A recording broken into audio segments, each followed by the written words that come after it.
Well, welcome back to the Choosing Known podcast. I'm Laura Catherine Etheridge, and I am joined today by, Nathan Barbosa, happy to be here. yeah, glad to have you here. And I know we've gotten to know each other a fair amount over what, probably about a year or so now Yeah, probably close to a year, if through, not right at it. through your work. So I'll let you kind of introduce to everybody what you do and what you're about and your occupation and life in general, and then we'll Okay. dive into some of your story. First and foremost, I'm a father and a husband. So Mm, that's what I kind of say is my number one these days. I got two boys at home and then my wife, Ashley. Um, they're kind of what I do everything for at this point. There was a time in my life where that wasn't the case, which we'll get to. But now, like my day to day is, I'm an early riser. So I work in the rehab and performance niche. So most of what I call myself a bodywork and movement specialist. Basically, my elevator pitch for that is if you think of a physical therapist, a strength trainer, and a massage therapist and bundle them all into one, that's kind of what I do. yes. So I like my body puzzles. I like trying to solve movement problems. The more messed up you are, the more I like you. Which I recently had an epiphany on another aspect of that with my life. Oh, that's So cool. so we'll probably talk about that a little bit too. Yeah.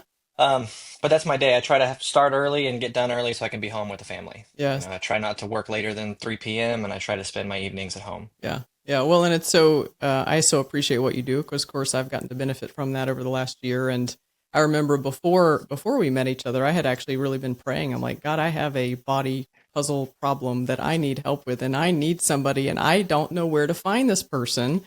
And it was, I mean, it really had been a matter of prayer. Like, how do I go find somebody who can help me get this sorted out? And yeah, God caused our worlds to cross, and then we got talking, and that kind of leads to today in the story. So how in the world did you come to know God, get into a relationship? Like, what led up to that and made you want Him?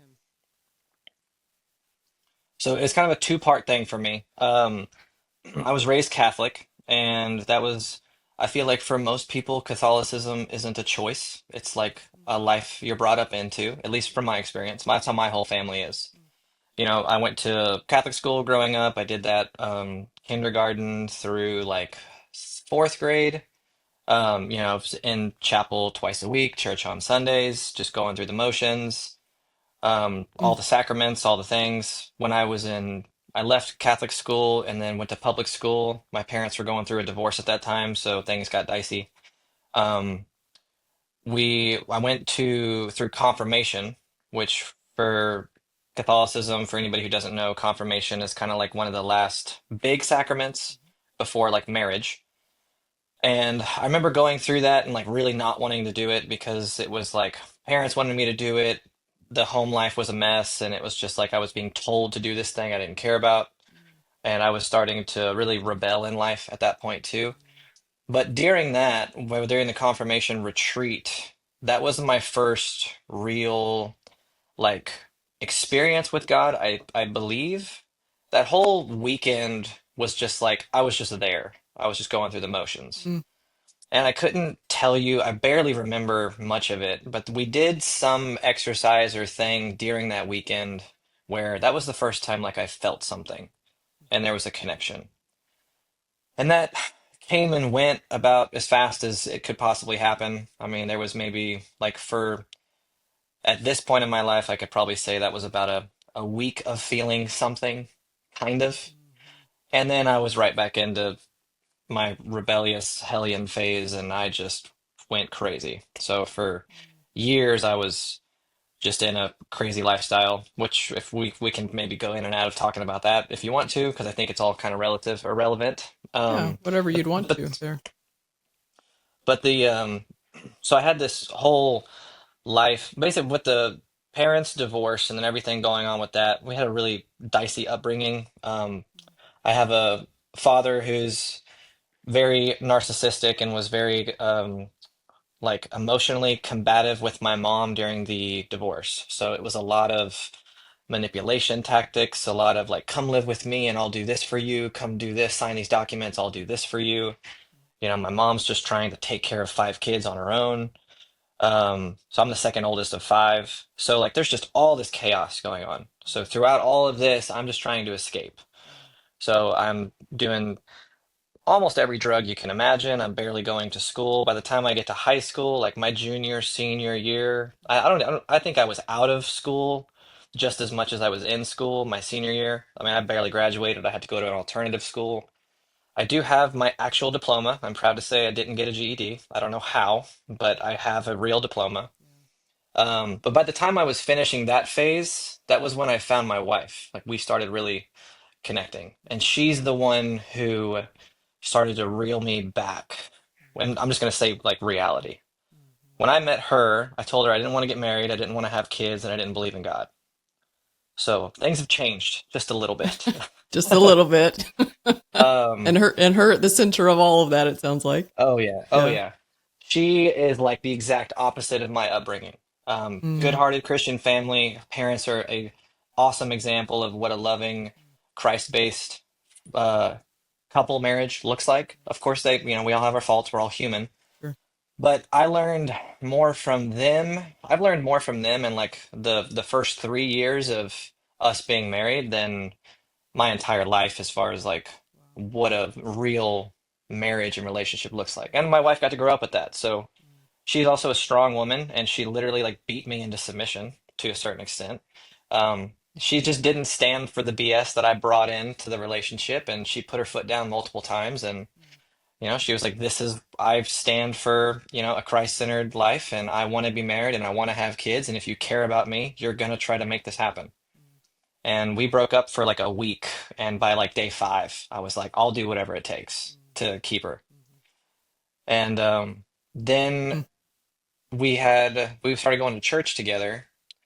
And I had another like little sprinkle encounter with Christ when we started going to church together. I don't know. It was weird.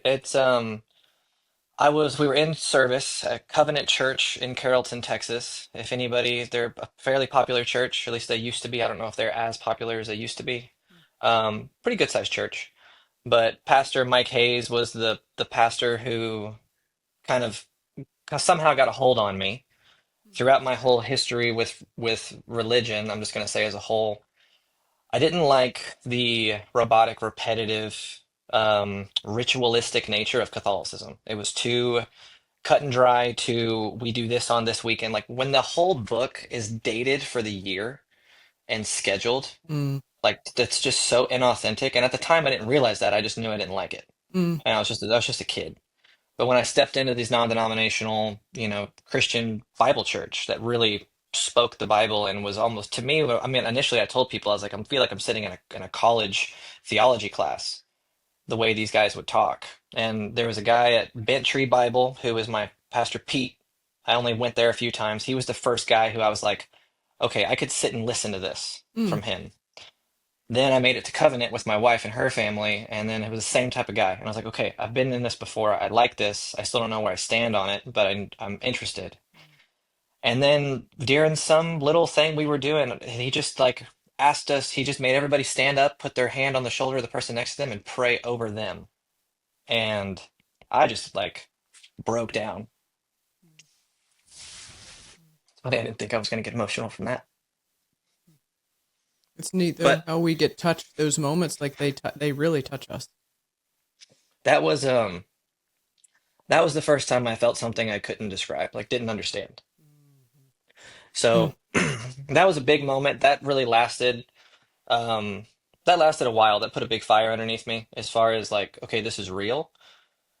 And then that put me on a track to that really put me in a like accepting God as like real at that point. Like I think at that point I really started to want to understand that more. I still wasn't very good at pursuing at all.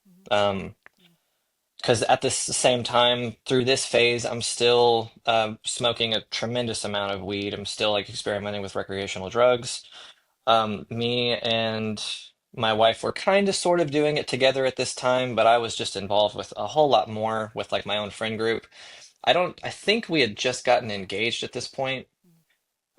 I could probably find the photo and give you the date. That I probably should have done that before we got on this podcast. That'll probably take me a second to find it. But anyway, that was a big milestone. And then throughout all of this, um, I am constantly struggling, or going in and out of the substance abuse and stuff that, like I mentioned. And then um, I think it's probably, I'm not gonna, I've thought about maybe like not getting into a ton of details on this, but I think it's worth for any men who would listen to this. At a young age, I was exposed to pornography, and I brought that into our marriage. And of course, my wife had no idea. So throughout the highs and lows of like my life, that was always there. And then throughout the early highs and lows of me and Ashley's relationship, that was like the first big problem. And we had like three or four different situations where that kept coming up after saying, I was done, it'd be back. I was done, it'd be back. Showed up in different ways, different forms. And it's just that thing that holds on to you, which they think that we can get into a lot of like, like I can speak I can speak in depth as like a man, how much that just totally rips you out of so many things in life. But what ended up really pulling, I'll keep with the Christ timeline for now, maybe we backtrack a little bit. But what got me to really surrender was with me and my wife. It was actually, I think it was 2 years ago. Yeah, it was 2 years ago, December 20, I think it was December 29th. So this year, December 29th is 2 years, where that was like the last straw with the pornography. I was caught again, and I say caught because I was hiding it and I was trying to be, it was all behind the scenes. At the time, I was like gaslighting her heavily. I was borderline emotionally manipulative, or I was emotionally manipulative because of just what that does to your spirit and your reward system, and like just how out of whack you get with reality from that type of thing. And I was drinking a lot at that time. I was still smoking weed at that time.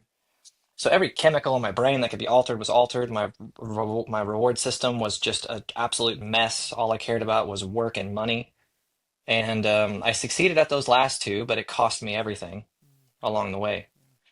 So December 29th happens. She catches me, and I half admit what's been going on. So the next day, she's on my phone, and then she finds another piece to the puzzle that I had been lying about. So she kicked me out, and I end up in a hotel for, it's either 3 or 4 days. I don't know. It was like the shortest, longest time period of my life. It's a good way of putting it. But after 2 days, she let me come back to see my son, which we had a 2-year-old at that point. He's 4 now. But she let me come back and see Liam because he was asking about dad. So I go back and see him. And then I have to leave.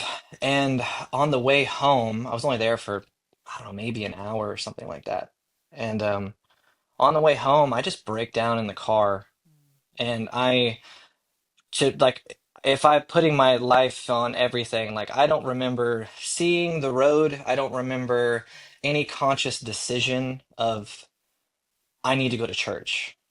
But something physically took the wheel and drove me to church. A church we had never been to. We had never really talked about going to together. Ashley's parents were going there at the time, and they just mentioned they liked it. And next thing I know, I am in the entryway of this church. It's a big church. And I am just a broken mess. I'm wearing pajamas from the day before. I don't think I'd even showered in 24 hours. And I'm just begging to talk to somebody.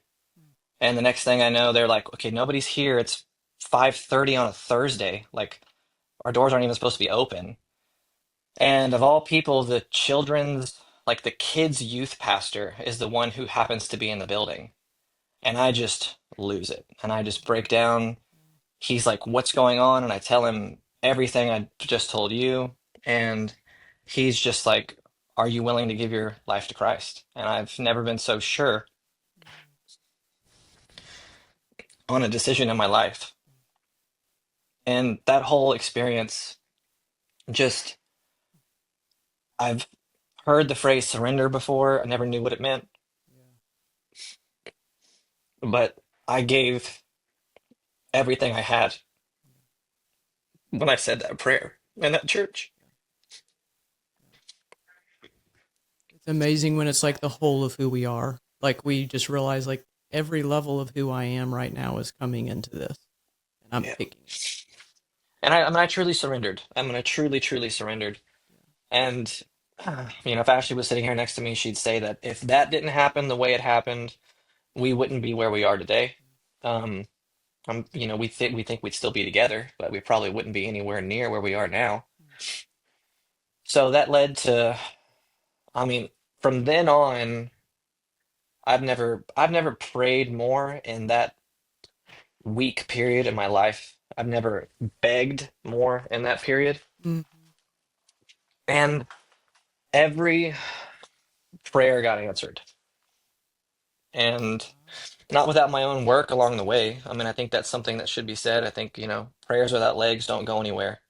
Um, I think that might need to be said again for some people. And I've met a lot of people who just pray their way through things and don't have the legs behind them.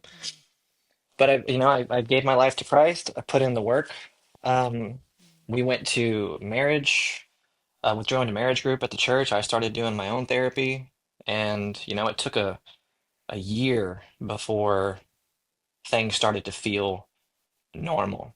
And then, I mean, at this point in our marriage, we make comments to each other like, if it was 2 years ago now, we wouldn't have handled this way. Like now we're comfortable and like now we can like have that now we almost like we can comfortably look back at like I would have handled this way, you would have handled this way, and we would be in a terrible place. And it's just it's I think I maybe mentioned this to you last time we were together in session.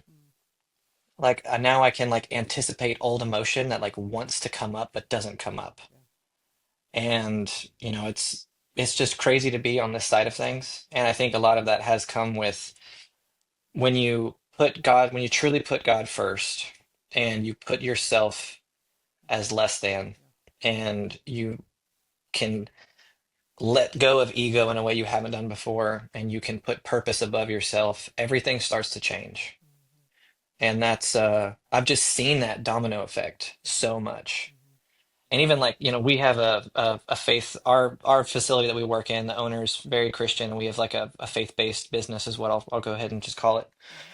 But even him, like if people up here have seen like changes in me, and I've got clients who've seen changes in it, and like I sometimes now it's like I used to thrive off this chip on my shoulder. Like I'm bitter and that's why I'm gonna work harder. Like I'm angry and that's why I want to make more money. And like I'm gonna be better than you because of whatever selfish reason. Because my whole system was so jacked up. Like I was doing everything for the wrong reasons. And now like with this, it's like I have this stillness within me. I can be calm, I can just do things. But it's like I even talk to the guys often, and I'm like, I don't know what motivates me right now, but I'm just going. Like I don't know what this energy is, and like it's just been so crazy. And for all of that to come from just that um, that surrender, and then chasing the relationship with Christ. Um, I just can't. For me, it's just changed my entire life, and it's done so much. I think what also helped, kind of like I'm a big believer of drinking from the fire hose when you can. Yeah. And We get a for lot the that way. first for the first, and I think I've told you about that with just my career and just how I study and how I do Yeah. things. Yeah. Um, but for the first like 6 months of our new life after I surrendered and after everything happened with me and Ashley, we were going to church twice, Saturday and Sunday, um, over and over and over. So, we go to the same, it's in my church, it's the same service both days. So, I'd go and take notes on 2 days in a row and I would just study it. And it really helped me learn and understand and build a relationship that way. Getting to hear different people talk, because my church like rotates through pastors depending on the season and, who's out of town, who's traveling, whatever. So I got to drink from the fire hose. And, I was open-hearted and I was willing and I just wanted to learn. And we're not going to church as often now because we have another baby now. I got a 5-month-old at home now, so it's been a crazy year. But I wear a cross around my neck with Isaiah 54:17 on it. Um, I always butcher the verse, which I'm ashamed of because I wear it on my neck. But You probably know the I concept will. though. Yeah, no weapon forged. Let me just pull up the verse real quick. I should have had this saved because I want to make sure. Um, but the big thing that grabbed me when I saw it was the no weapon forged against you. And I just feel like my whole life I've had nothing but weapons of evil thrown at me, and I've let them win. So the verse for anybody who doesn't know is no weapon. That's not the right one. It's the Google version. Hold on. No weapon forged against you shall prosper, and every tongue that rises against you in judgment you shall condemn. Another. This is the King James version. The NIV version, I believe, is no tongue formed against you will prevail. Um, so just you're with God. No weapon will strike you, and no words will hurt you or condemn you. And I felt like my previous lifestyle was nothing but weapons and words against me. And the words against me were often my own words against me, and how I would interpret other people's words as attacks against me. And just I wear this on my neck, and I just now that I have Christ in my life, everything is just how I perceive everything is just different, and everything's changed. Yeah. Would it be okay to ask you with your story, what do hmm you think prior to really that surrender point, what do you think you might have been looking for in the drugs, the pornography, some of the adventure of that? You have any thoughts there on like, here's probably what I was I think seeking to get from that? I mean, I started so young that I think it was just like I actually studied, again, me being me, I looked into like the psychology of like pornography dependence type stuff and like what happens with that and then how it relates to drugs and the dopamine and serotonin cycles that you get stuck in with that, especially being so young when that first got exposed to me, and then with my home life being what it was, that just became a feeling of it became a dopamine hit I could control. And, when things got stressful, I'd go to that. When things were good, I'd go to that. When things were like, I mean, it was a reward and it was a punishment at the same time. It's like if I needed to feel something, that's what I would go to. And usually it was both. And I'd get a high and then go watch porn or watch porn and then go get a high. I mean, it was just like they were so blended together. Like my reward system was just jacked. And it just got to the point where I would like I started getting other, I'm going to say dopamine hits when I started realizing I was like kind of good at what I did for work. And then I started realizing like when someone told me I released something that they needed to get released or like I helped them, that was a more powerful hit, like a productive hit. But then I'd get like a good day of doing good stuff at work and go home and blow it out of the water with like other crap. And I just got in this cyclical loop of like, what, what endorphin release can I chase? And I think that just became so embedded in my lifestyle that I mean, I was never going to get out of it unless I got ripped out of it. Yeah. Yeah, yeah. It was like such a significant thing. What do you sense you feel now with God? Say that again. Sorry, you What cut out a little what do bit. you sense you feel now with God?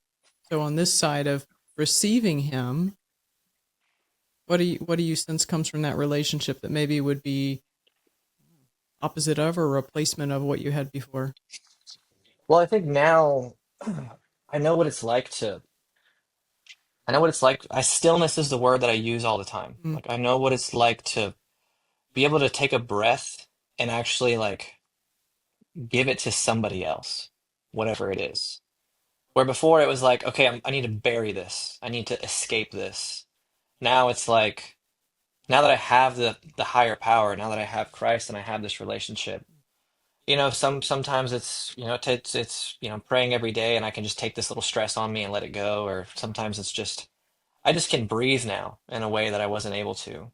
Also, there was just I think another big piece of all this is like hiding what I hid from my wife for so long, and then like with being caught and then saying I'm not going to do it anymore and then still doing it and then like getting caught and then staying like begging for forgiveness and then saying I'll never do it again and then I do it again like days later. There's a shame that just sits on you and that layers on. And now that that's gone, like I mean, anybody who's holding on to anything, like go find a therapist to talk to, go find someone to talk to. If you can talk to the people who you feel the shame like towards or from or whatever, and try to get that off your shoulders. I mean, your body feels lighter, your soul feels lighter, you can think more clearly, food tastes better, your marriage will improve, like your like water tastes better. I mean, like everything will change. Yeah. Um, but I think that's like now that that shame is gone and I have this higher power, it's just like that's it's easier to be happy. It's easier to be in the moment. It's easier to be a present father. It's, when good things happen, they feel more pure rather than like synthetic, like everything used to feel. Because I was always everything was just scratching an itch or chasing a high. Like that's just what it was.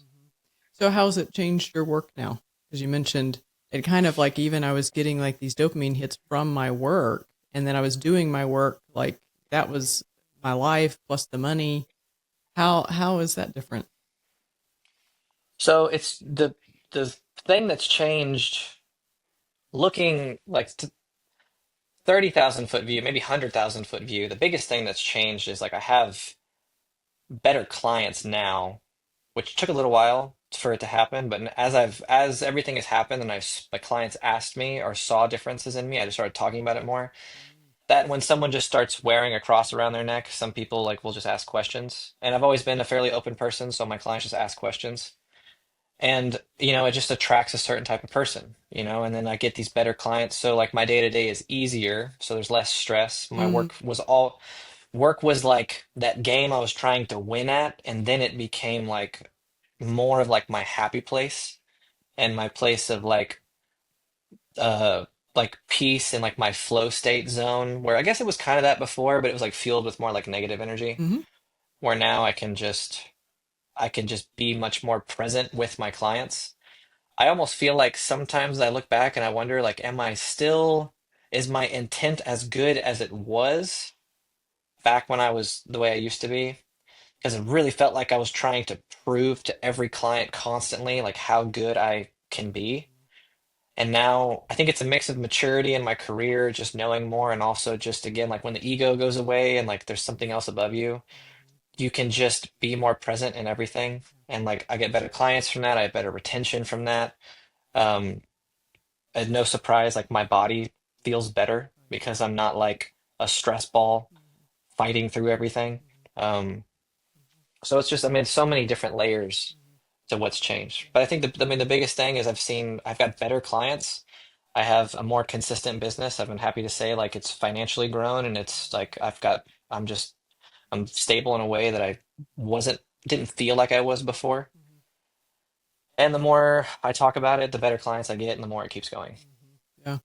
Before you gave all that up, before Christ, like that previous world in life, do you think you would have been really afraid to have lived this life? Would that have seemed scary on that side of it all?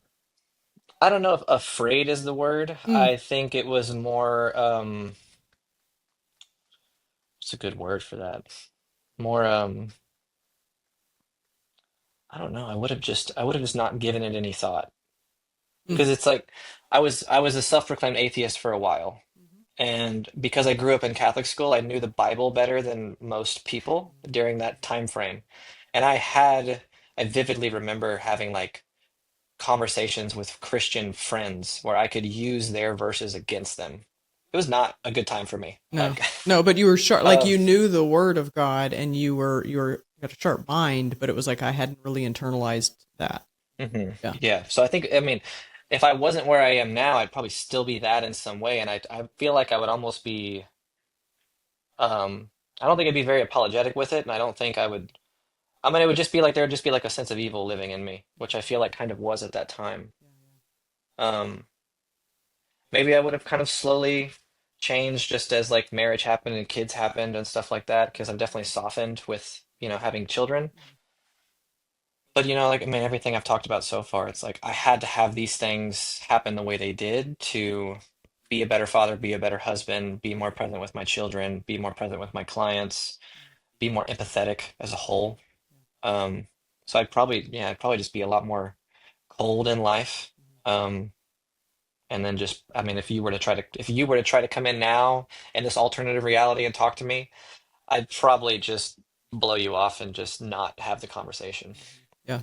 Or I'd just say like, I tried that, it's not for me, Yeah. and maybe just like do something like that. Because I Yeah. have some clients now who I'm like kind of trying to like get into them a little bit.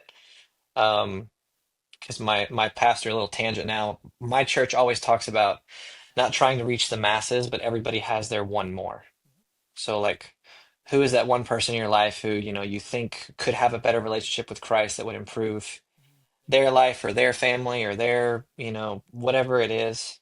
And I have a few people who I wouldn't say like they're my official one more, but it's just like I kind of see how they are in the life they're living, and I'm just like kind of slowly trying to peel back the layers on like, do you have a relationship? Could it help you? Like, what's your help? Just trying to learn and see how I can get in there. Yeah, yeah, what that could be like for them. Yeah, and I remember Hmm. too, even recently we were talking and you were talking about how even just your body, you're noticing it still even now, a couple years later, like you mentioned a few minutes ago, the feelings changing, but even like you're saying, like the clarity in my head keeps changing. Like the version of Hmm. me that I am today is so different than it was a couple of years ago. And it's almost like you're discovering, there's a phrase I like a lot, I'm quickly becoming who I already am, or I'm discovering who I've Yeah. always been. It's Yeah. just, but we didn't know it was there because it was so buried with all the Hmm. layers of other things in our world. And I think just something to piggyback off of that too, if anybody hears this at some point, is going through any type of addiction of any kind. Like, I mean, now, again, now that I've been through what I've been through and I've talked to more men in more situations, I know, I mean, it seems like 80% of men have struggled with the battle that I struggled with. And it affects so many layers of your psychology and your behaviors.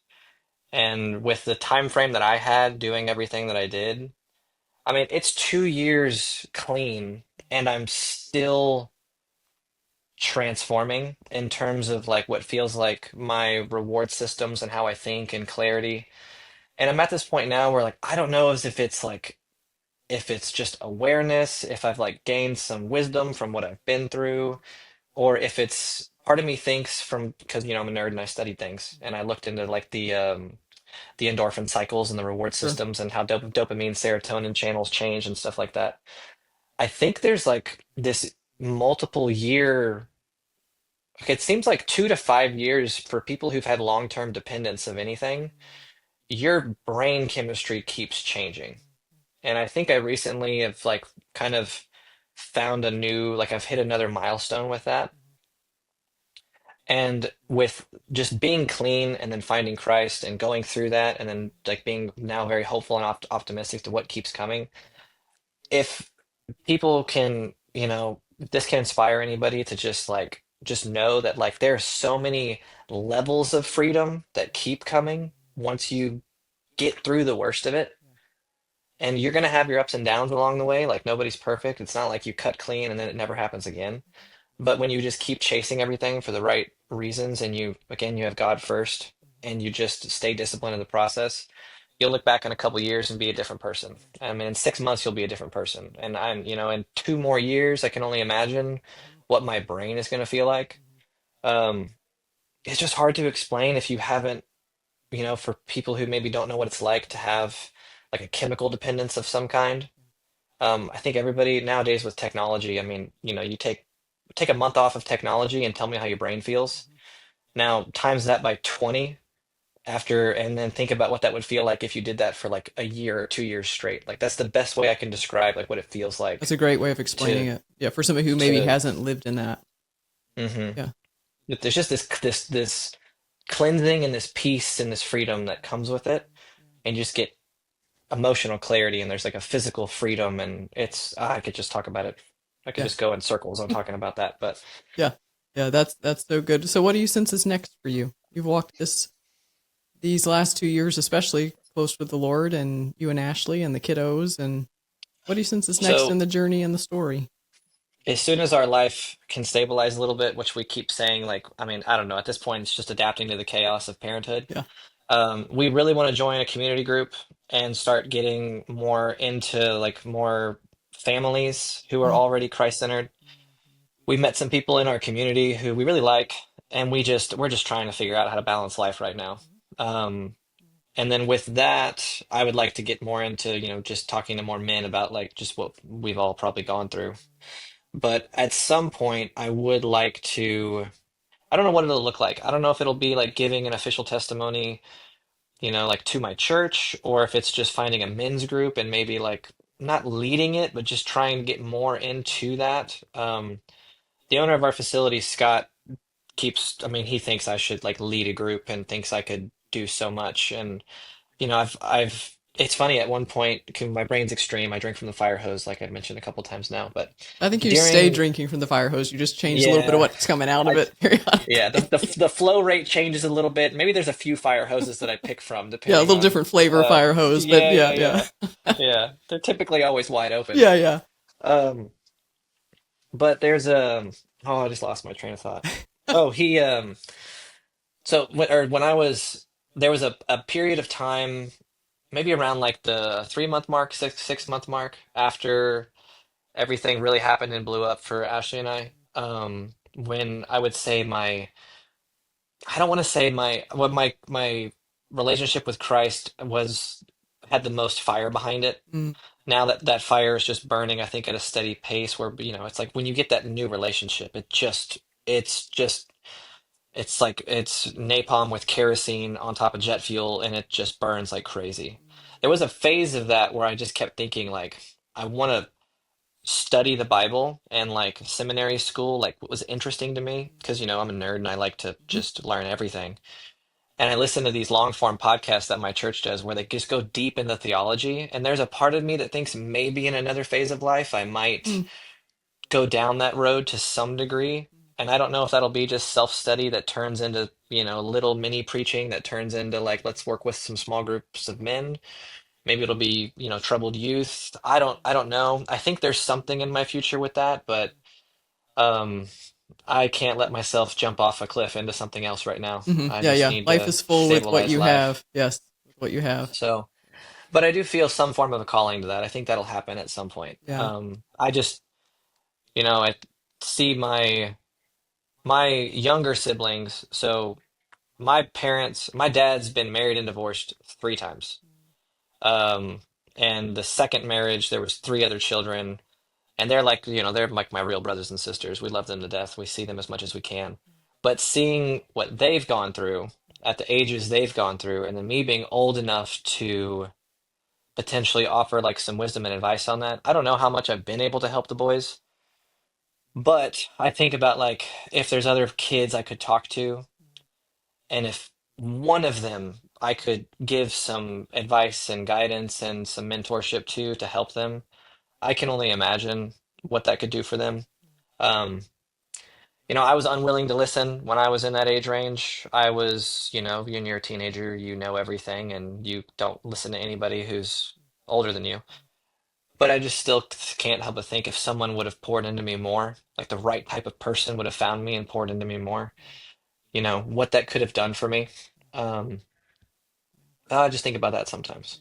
I don't think Especially, my timeline, I don't want to change my timeline at all. I think everything has happened to me the way it's happened for a reason, but it sure would be nice to think I could, help somebody else along the way. well, and you just described too the profoundness of the impact of even those first couple of pastors, that just how that was in your life. It was like, whoa, these guys and the way they show up, and it's different, and I'm drawn to that. And yeah, hmm so it'd be interesting to see like what happens as you would have opportunity to pour into other people's lives a little bit more. Yeah. So we've got a bunch of youth groups. I think our church has over 200 small groups. A lot.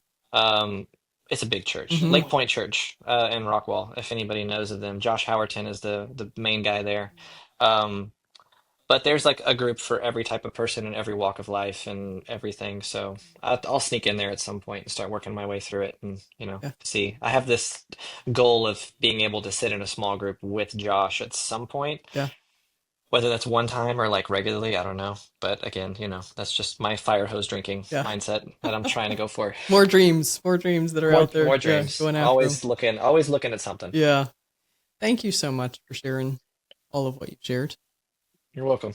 I really appreciate it. And I think for people who come from different parts of life, it really helps for us to get to hear different people's stories and to know, what that's like for somebody who maybe we share something similar to them, or we're walking through something similar, and it's like their path and their story can be just such a gift when we're Hmm. walking in ours. So I really appreciate you sharing all that today.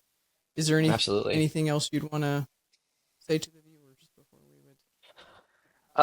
Just speaking, I kind of already said it, but just reiterating to them, any men who might be hearing it, and really, I think nowadays, like men and women both are tempted by the same things.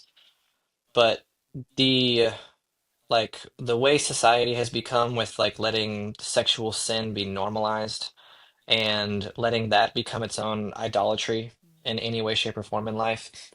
If you can just take a step back and see what that might be in your life, then if it's your time to find Christ and get him, like put that above you, I just can't reiterate enough how much it will help give you freedom and ways that you might not ever comprehend until you see it and feel it. Um, but outside of that, like if you're holding on to something, talk about it, let it go. If you need support, find it, whether that's in your bathroom on a, virtual therapeutic call to somebody on, oh, what's the name of that website? I used to use it, the virtual like therapy site. Hmm. I just going brain dead. I did it for like 6 months and I can't remember what it's called. I'll Anyway, stick it in our show notes. whether it's a professional virtually online, a colleague, a family member, whatever it is, like just get stuff off your chest, get rid of those things, start finding a path of clarity and peace, and just humor a relationship with Christ. And if you're 1 foot in, 1 foot out, I don't remember what the scripture is exactly, but like if there's like, but Christ is happiest with those. He chases those who are in the dark, and he's pleased with those that are fully in the light. But those who are lukewarm are the ones that he's most unhappy with. And if you're lukewarm, figure out how to get in the fire, whether that's joining a group, whether that's reading your Bible more, just being more involved in church. Because even when I feel like I'm more lukewarm in my relationship with Christ, everything in life starts to kind of rumble a little bit. And when I get back into being more Christ-centered, there's just a clarity that comes with it. So that was a long final message, but It's uh, a very good long final message to everybody. So thank you so much. And to all of you for watching, thank you so much for being with us today. Hope that really encourages you, and I hope you have a great next few weeks. thanks, Laura.